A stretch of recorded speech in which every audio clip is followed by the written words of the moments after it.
So, yeah. Hey everyone, welcome to Dollars and Cents with Kevin Methvin, and today we have the fabulous Dave Campagna who's going to talk to us about why or why not you should even consider a 50-year mortgage. Take it away. Hey Kevin, thanks. I appreciate you having me on today. It's a hot subject, right? Like people watch social. You're probably watching this on social as well, and people saying, "What would a 50-year mortgage look like?" Oh my gosh, how much interest? Blah blah blah blah blah. Well, we're located here in the East Contra Costa County, and the average price of a home is 700,000. So I did some math, and you would be right that if if if you look at the spread difference between a 15-year fixed and a 30-year fixed, and they had that same spread, which is about 0.75%, and you did the math, you wouldn't save very much. You'd save your buying power would go up $11,000, which doesn't really move the needle. However, if they kept the rate the same as a 30-year, your buying power would be 10% more. So the average person that would qualify, their payment um, would be at 700,000 for the average home in East County, would actually be able to buy 770. So while you calculate the fact that yes, you are paying more in interest, but you're able to buy a home that's in a whole different category, um, or neighborhood or beds, baths, or school district Absolutely. different with that buying power, which means that the appreciation on a percentage basis would be the same, but on dollars and cents wise, we'd have to do the math, but could make up for the difference in how much little you are paying towards principal on the beginning years of that. So you mean the appreciation because the asset itself is larger, right? Right, because Yeah, you're starting at 770 versus 700 right. for the exact same payment. Yeah, and that's a huge difference. I mean, I'm out looking at homes all the time, and that $70,000 swing can make the difference on whether or not you're in the top rated school district, if you're a much newer home. I mean, shoot, I just made a move like that and went up almost double the size of the house because there was about that difference in spread. Oh wow, that's Yeah, cool. That's interesting. So the other thing to consider is that, oh gosh, I'm going to pay so much more interest. Well, mortgages are still tax deductible, right? and most people that are buying in that price range are in about a, when you combine state and federal together, about a third of their income. Not that I want to give tax advice, but about a third of their income it goes to taxes. So if you've got that interest as a write-off, you can figure that a third of that interest is going to be dollar for dollar going back into your pocket. And mortgages are front loaded with interest, especially on a 50-year. Oh, yeah. So it would just make your tax return look a little bit better, meaning you'd have more money of take home pay every single month if you adjusted things, or have a bigger refund at the end of the year. Yeah, and it's someone, and by the way, I should have prefaced this, but this is a gentleman that's successfully funded tens of thousands of loans. So he knows a little bit about this stuff. And I actually used to do loans back in the day too, but nowhere near as many as he. And I remember there was a 40-year mortgage option at one point. Do you remember those? Do you still have them? And interest only, right? Yeah. There's always been a lot of different things for affordability to make homes more affordable. I mean, let's face it, home builders want to sell homes, and we have a lack of homes, and that's why home prices keep rising, because over the last 15 years, home builders have not been keeping pace with population. Yeah, nice. I can see that. And you've done so many of these. How often do people actually stay on their loan for, typically? Well, everybody's circumstances are different, but if you look at the averages, people say people stay in a home from 7 to 10 years. But more importantly than that, people don't keep their home loan for the whole time they own the house. You're right. That's what I'm getting at. We're in a declining interest rate environment right now, and everybody's always heard, hey, buy now before home prices keep going up. Marry the house, date the rate kind of thing, and Right. Yeah. that's still going on. I know it's kind of a catchphrase, but it's still true today. And so when you go to buy the house, even if you're going to be there the typical 7 to 10 years, you may go through 2 or 3 mortgages in that time frame. So maybe you get the 50-year loan to get in, and then maybe 2 years later rates are better, or maybe it's 18 months, maybe it's only a year. And then they say, hey, I don't want to be on a 50-year anymore, but rates have gone down. My payments can be the same if I convert over to a 30-year, Yeah. right? And like I said, they might not even they might not stay there. They might keep the Right, house and make it a rental. I mean, there's so many different options right. keeping that payment low. And with inflation, people get raises on their job. Cost of living goes up. So when you look at the difference of renting versus owning, when you rent, as housing gets more expensive, the landlord raises the rent. If you've got a fixed rate mortgage, whether it's 15, 30, or 50 years, that payment doesn't move. The needle doesn't move, but your income goes up. So you have more dollars in the future to pay that same fixed amount. Yeah, and like saying, I mean, even if you don't, it stays fixed, right? Right. Yeah, And so the smart move might be, okay, great, I got a raise on my job. I'm going to max out maybe my retirement savings first, like financial planners would advocate that. And then secondarily, if I've maxed that out, maybe I do pay a little extra on mortgage and stay with the 50-year. But if life happens, I need to get a new car because the other one broke down, or something worse, somebody lost a job. I have the flexibility of having that lower payment on that 50-year if it becomes available, right. right? But I can always pay extra. There's no prepayment penalty. I can always throw more money towards it. Now, we all know that the 50-year is not available yet, but hey, if it becomes available, it's just going to make housing a little bit more affordable. Yeah. So, and what happens if you make an extra payment a year right now? Well, I know the math on a 30-year. Okay, let's work with So that. a lot of people say, well, what if, a lot of people forget about this. They just think there's 12 months in the year and there's always 4 weeks in a month, but there's not, right? So if you wanted to pay biweekly, make a payment every 2 weeks, you would actually not make 24 half payments. You'd make 26 half payments, right? Or basically you'd be making an extra mortgage payment a year. And by doing that, you could shave off, depending on your interest rate, you can shave off 3 to 7 years off your mortgage. Now, if it's just one lump versus making 1/12 of an extra payment every single month, the math over time does actually add up. That if you do it every single month rather than one extra payment a year, if you actually just pay a little bit extra, it does do that. And is there a calculator that you have access to that if people There's have questions about that? tons. I've got it on my own personal website through my work, but you can just simply Google it. You can use Chat GPT. Oh yeah. There's lots of different ways to do it, or you can just give me a phone call and I can calculate it for you. Yeah, absolutely. So now another question for you, and we didn't really prepare for this one, but I also heard about a transferable mortgage, or what was the buzzword they were using? Have you heard about this? They're talking about bringing your old mortgage over to a new home.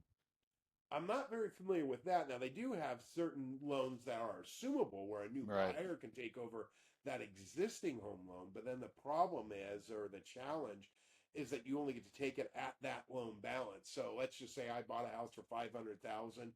I kept it for a while, and now I'm selling it for 700. Well, I paid down that 500. Now I only owe 450. So the next buyer coming in goes, oh, well, I'm going to buy it for you for 700. Now I got to come up with 250,000 for down payment, or maybe a second mortgage to bridge the gap. Right. And even if that buyer does have that much down, like, you still have to convince the bank, right? They'd rather do a whole new Well, you loan. have to qualify. Yeah. Right. So you still have to qualify for that mortgage, and I can't help with those situations because you have to go with whoever the seller has their mortgage with. Right. But we're servicing that, right? Correct. Whoever's servicing that loan. So, they're not as motivated to quickly. So while it could sound attractive to have an interest rate in the twos or the 3s to take over the seller's financing, they're not really caring about timelines or deadlines, right? So Right. if you wrote a very quick closing, like a 3 week, 21 day, 3 to 4 week, 21 to 30 day closing, they may not adhere to that. They're just going to work at their own pace because at the end of the day, they really don't want to rewrite that loan for somebody else. They'd rather have it pay off anyway. So they're going to make it a little bit painful. Yeah, it's kind of like asking for a short sale almost, right? Like it takes months and Right. months and months. Right. And, just if you don't know this already, typically for a successful offer, we're looking at writing the 2 to 3 week close because sometimes you're up against cash out here in our area. I mean, people will have cash for Well, those. not only just here, but nationwide, 30% of sales are all cash. Yeah, I mean, it's a good chunk, right? So if you want to be competitive, sometimes you have to shorten that timeline.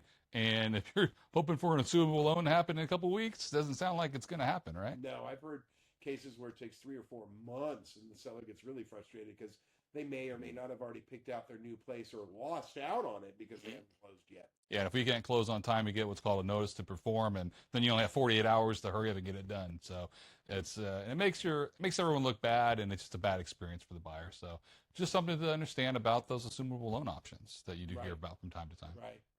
The good news is that there's a variety of different ways to finance a home these days, and it's our job to educate the buyers out there and let them know what all their options are. And not every person, you're not going to have everybody's going to fit the same mold. So everybody's situation is different depending upon how they're what they've got for credit score, what they've got for down payment, what their longevity of how long they're going to stay in the home is. So every single case is going to be a little bit different. So, one of the things that, as we've closed many transactions together is, okay, on this one, we're going to do it this way. On this one, we're going to do it a little bit different twist. And with this one, we're going to do it a third way. So, everybody's situation is different. So we like to customize those loan options for people and give them options. We don't say, this is the way you're going to do it. These are your options, and you pick what you think is best for you. And we like to advise, right? We like to say pros and cons, but ultimately it's your decision, because after Kevin gets you the keys, I'm not going to make the payment, you are. Right? Absolutely. And I mean, and everyone has this misconception that you get one interest rate. No, there's a bevy of rates, right? You get to pick a cost or credit associated with that rate, right? And with homes taking just a little bit longer on the market these days, they're saying some flexibility. I mean, we can get the seller to maybe give you some credit, and you can use that towards closing costs. You can use that to buy down the interest rate. In fact, on certain FHA loans, you could even have it where they can pay up to 3 months of the mortgage payment. So if you think about this timing, if you got in contract in December, which is really only a couple weeks away, and you close, say, like the first week of January, you can have it so you don't even have your first payment due until summer. That's interesting. Right? Like if you closed on the first week of January, you wouldn't have a mortgage payment due until March. But if the seller paid for the first 3 months, they would pay for March, April, and May. Your first payment wouldn't be due until June. So how does that work? We haven't run into that one yet. So tell me more about that. The buyer can pay for it themselves, so they're kind of prepaying it, or they can use a seller credit for that. Might be a great marketing strategy for a seller to say, hey, you buy my house, I'll give you enough credit so you don't have to make payments for a long time. 3 months. I'll pay the first 3 payments for you. Sounds like a furniture pitch, right? Yeah, it is, right? Like I got friends that sell appliances, and I'm sure there's some people out there we both collectively know that sell furniture too.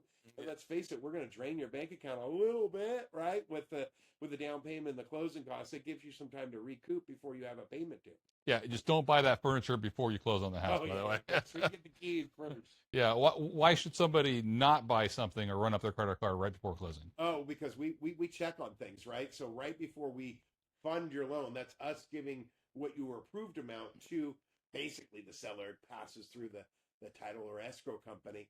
If we pull your credit and all of a sudden you went out and bought a car and your debt to income ratio or your qualifications were really tight, that could blow it, right? Right. If you use an existing credit card and now your proration of what your balance versus your high credit limit could affect your score. And if that affects your score, it could be that you still qualify, but it could cause a delay in closing, which just kind of upsets everybody. And it could affect your rate too, right? It could affect your interest rate. It could affect if you're putting less than 20% down, your mortgage insurance payment. That's a good point. Ratio goes up, and you'd still qualify. That could affect some of the loan disclosures and cause a 3 business, not calendar, 3 business day delay. I actually had it happen not that long ago, and on top of him having to pay an extra $100 per month on mortgage insurance, it affected the APR by more than an eighth. I had to redisclose the loan. Wait 3 days, but it happened on a Friday, and that Monday was a holiday, so I couldn't count that as a calendar day. Oh, no. So my team was off on Monday, so they couldn't redisclose it till Tuesday. So then I only had to count Tuesday, Wednesday, Thursday. Then they were able to close that following Friday. So it stretched to be a whole week longer in closing. And people had movers scheduled, and the sellers were buying another house, and those sellers were buying another house. So ripple effect. So absolutely, The key to anything is this communication, and that's what you get when you work with Kevin and I is that we pride ourselves on communication and keeping you up to date.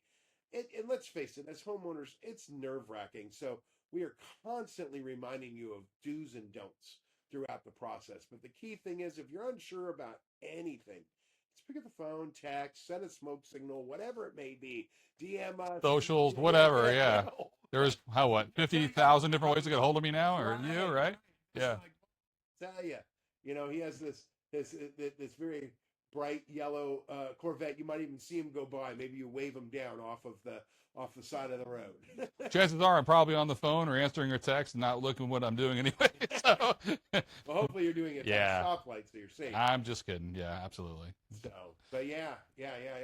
All great points. So, as you can see, of all the different topics that we talked about today, there's a lot involved, and everybody's situation's different. So, if you wanted to get a free consultation, we're both available. We can Zoom, we can text, we can talk about it. But communication's key. Starting early is key. Some people say, "Hey, my lease on my rental is not up until June." Right. I still say, hey, start today because June will be here before you know You it. know what? We had a client that we closed a couple years ago, and it was the same thing. They're like, well, my lease isn't up. Sure enough, he was able to negotiate that, got out early, and got in right before those rates kind of jumped off. So Yeah. it made all the difference. I remember seeing him at a party a couple weeks after, and he goes, man, if you didn't like tell me that and I didn't do this, I wouldn't be able to afford the same house right now. So timing is everything, right? And what I love about Dave, too, is I call Dave up on a Sunday. I'm not going to hold of half the loan officers on those online portals, right, until Monday. And that can make a big difference if I'm writing an offer for you on a Sunday, So Right. definitely. Right. Yeah. Local is king, and you never know. I might know the other side, or he might know the other side, or we collectively Yeah. know the other side. And then it's a phone call to the other side, the listing agent, and go, hey, what's the seller's hot button? Do they want a fast close? Do they want a long close? Do they need to stay in the house a little bit longer afterwards? Are they open to a credit so we can either delay the payment, or we can buy out the mortgage insurance, or we can buy down the rate? Like there's lots, or help out just with regular closing costs. There's lots of different options. Oh, just getting your offer accepted. I mean, in fact, if you probably saw my last reel, I was putting the sign up. Those folks, Dave and I helped them buy their first home, and then we just sold it. But they were able to get in because Dave knew the listing agent. I mean, it makes a big difference if you know the local professionals and can have a candid conversation with them. And it really makes all the difference in the world. Right on. Hey, well, thanks for having me on today. It's Yeah. always good to catch up, see you in person, and Yeah. literally shake your hand. Right? So Yeah. we'd love to do that, and bring by a bottle of champagne and celebrate you when he's bringing you the keys. So Absolutely. feel free to reach out if you have questions on anything, whether it's down payment, interest rates, 30 versus 50, credit, whatever it may be. Conversation is king. So let's start conversations and see if we can get you guys keys to a new home. Yeah, we'll put all the info below. All right. Work for me. For what you heard? Okay. Perfect.